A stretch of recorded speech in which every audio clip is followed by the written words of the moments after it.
নমস্কার বন্ধুরা, আবার চলে এসেছি আপনাদের সাথে আপনাদের কাছে। সবজি খালি করা হয়ে গেছে, সবজি খালি করে চলে এসেছি। এখন আমরা উড়িষ্যার আন্দুল জায়গার নাম। আগে ভিউটা দেখিয়ে নিই আপনাদের। পাহাড়ের মাঝখানে পাহাড়ের মাঝখানে বন্ধুরা আমরা লোড করতে এসেছি। এখান থেকে বেরিয়ে যাবো মহারাষ্ট্রে। ভিউটা দেখো, পাহাড়ের মাঝখানে কোম্পানি আছে, কোম্পানি থেকে লোড হবে, লোড হয়ে খালি হবে জালনা। এটা হচ্ছে মহারাষ্ট্রে পড়ে।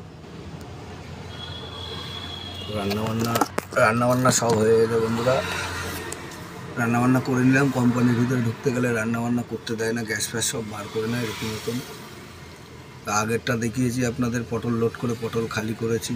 খালি করে কটক ভুবনেশ্বর খালি করে এসেছি। এখন এই কটক থেকে ডিও নিয়ে চলে এসেছি লোড করতে। এই পাহাড়ের মাঝখানে জায়গার নাম আন্দুল। এখান থেকে লোড হবে, চলে যাবো মহারাষ্ট্র চাংলা। ভালো থাকবো। পুজোয় বাড়ি থাকতে পারিনি আমরা। পুজোয় বাড়ি ছিলাম না, কালী পুজোয় বাড়ি ছিলাম না, তাই দুর্গা পুজোয় বাড়ি ছিলাম না, কালী পুজোয় থাকতে পারবো না। আমার বাড়িতে পুজো দেখি, পুজোতে থাকতে পারি নাকি, ছট পুজো। ভিউটা আরেকবার দেখাই।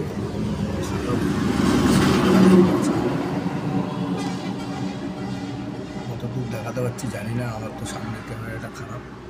এদিকে খালি জঙ্গল আর জঙ্গল, এদিকেও জঙ্গল আর জঙ্গল। রান্না হয়ে গেছে আমাদের, গ্যাস ফ্যাস গুটানো কমপ্লিট গাড়িতে।